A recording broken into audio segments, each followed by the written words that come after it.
గుంటూరు జిల్లా కేంద్రంలోని జ్యోతిరావు పులే విగ్రహానికి జాతీయ బీసీ నాయకులు పాలాభిషేకం చేశారు. ఇక వైసీపీ సమన్వయకర్తలుగా బీసీలను నియమించడాన్ని స్వాగతిస్తూ ఈ కార్యక్రమం నిర్వహిస్తున్నట్లు జాతీయ బీసీ సంక్షేమ సంఘం రాష్ట్ర యువజన అధ్యక్షుడు గూడూరు నాని ముదిరాజ్ తెలిపారు. ఈ సందర్భంగా సీఎం జగన్ కు ధన్యవాదాలు చెప్పారు. ఇక బీసీలను అభివృద్ధిలో తీసుకువెళ్లాలంటే కేవలం జగన్ వల్లే అవుతుందని అన్నారు. ఇక రాబోయే ఎన్నికల్లో బీసీలందరి ముందుండి జగన్ ను గెలిపిస్తామని వెల్లడించారు. బీసీ సంక్షేమ సంఘం రాష్ట్ర యువజన అధ్యక్షుడిగా ఈరోజు జగన్మోహన్ రెడ్డి గారికి ప్రత్యేకంగా ధన్యవాదాలు తెలుపుతున్నాం.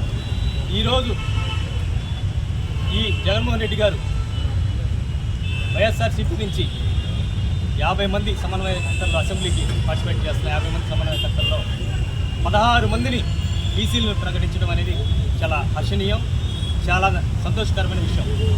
ఈరోజు జగన్మోహన్ రెడ్డి గారు పార్లమెంటు సమన్వయకర్తల్లో 6గురికి బీసీలకి సమన్వయకర్తలుగా నియమించడం కూడా హర్షించదగ్గ విషయం.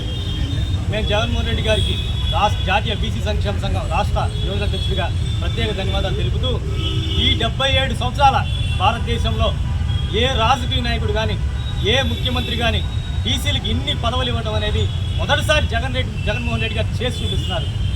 అలాగే ఏ బీసీ ముఖ్యమంత్రి ఉన్నా కూడా బీసీలకు ఇంత పెద్ద ఎత్తున పదవులు ఇస్తారనేది ఎక్కడా జరగలేదు.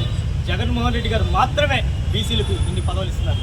అలాగే ఈ 77 సంవత్సరాల భారతదేశంలో ఏ ముఖ్యమంత్రి కూడా బీసీల కోసం ఇన్ని సంక్షేమ పథకాలు ప్రవేశపెట్టడం అనేది జరగలేదు.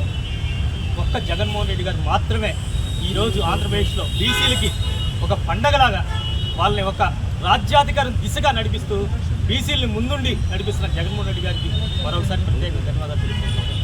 ఒకవేళ బీసీ ముఖ్యమంత్రి ఉన్నా కూడా ఈ రాష్ట్రంలో బీసీలకి ఇన్ని పథకాలు ఇన్ని రాజ్యాధికారంలో పదవులు అందిస్తారనేది కల్లో జరిగే మాట అనుకుంటున్నాం. జగన్మోహన్ రెడ్డి గారికి మేము జాతీయ బీసీ సంక్షేమ సంఘం రాష్ట్ర యువజన కార్యాలయం నుంచి ముఖ్యంగా ఒక మాట ఇస్తున్నాం. మీరు 2019 నుంచి ఎన్నికలైన తర్వాత మీరు అధికారంలోకి వచ్చిన తర్వాత బీసీలను గుర్తుపెట్టుకొని బీసీలని ముందుండి అనేక సంక్షేమ పథకాల్లో కానీ రాజ్యాధికారంలో బీసీలు నడిపిస్తూ ఈ 5 సంవత్సరాలు బీసీలు మీరు కంటికి రెప్పలా కాపాడుతున్నారు. కాబట్టి మా బాధ్యతగా ఈరోజు 2024లో వైఎస్ఆర్సీపీని 175 నియోజకవర్గాల్లో ఈ బీసీలే ముందుండి గెలిపిస్తారని చెప్పి మేమైతే జగన్మోహన్ రెడ్డి గారికి జాతీయ బీసీ సంక్షేమ సంఘం రాష్ట్ర యువజన కార్యాలయం నుంచి వాగ్దానం అయితే చేస్తున్నాం. మరీ ముఖ్యంగా చెప్తున్నాను, ఈరోజు చంద్రబాబు నాయుడు కానీ నారా లోకేష్ కానీ ఏం చేశారు? బీసీలని ఒక ఓటర్గా, ఒక కార్యకర్తలుగా, ఒక బ్యానర్ కట్టేవాళ్ళగా, ఒక ఫ్లెక్సీ కట్టేవాళ్ళగా మాత్రమే వాడుకొని బీసీలని చీల్చి పిప్పి చేసి నాశనం చేసింది ఒక చంద్రబాబు నాయుడు, నారా లోకేష్, పవన్ కళ్యాణ్ మాత్రమే. ఎక్కడుంది చెప్పండి? కులహంకారులు, పెత్తందారులందరూ తెలుగుదేశం పార్టీలో జనసేనలో ఉండి ఈరోజు బీసీలని జగన్మోహన్ రెడ్డి గారు ముందుండి నడిపిస్తుంటే ఓర్చుకోలేని వీళ్ళు బీసీల మీద దాడి చేస్తూ మా పతనాన్ని కోరుకుంటున్న ఈ తెలుగుదేశం పార్టీ, జనసేన పార్టీకి ఖబర్దార్.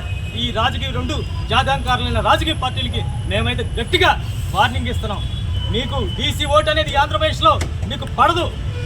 జగన్మోహన్ రెడ్డి గారు ఈరోజు మాకు ఉండగా ఉండి ఈ బీసీ అనేది బలహీన వర్గాలు కాదు, బీసీలే ప్రతి రాజకీయ పార్టీకి కూడా, ప్రతి ప్రభుత్వానికి కూడా అనగారిన వర్గాలు కాదు, వీళ్ళు బ్యాక్ బోన్ అని చెప్పి చేసి నిరూపించి మాట తప్పకుండా ఈరోజు మాకు అధికారంలో మమ్మల్ని ముందుండి నడిపిస్తున్న జగన్మోహన్ రెడ్డి గారికి ఈ రాష్ట్రంలో ఉన్న ప్రతి బీసీ కూడా జగన్మోహన్ రెడ్డి గారికి ఓటు వేయాలని, అలాగే ఈ 175 నియోజకవర్గాల్లో ఉన్న ఈ వైఎస్ఆర్సీపీ అసెంబ్లీ నియోజకవర్గ అధ్యక్షులు కాదు, జగన్మోహన్ రెడ్డి గారిని చూసే ఈ బీసీలందరూ ఓటు వేయాలని చెప్పి మేము ఈ మీడియా సమావేశం ద్వారా కోరుకుంటున్నాం. అలాగే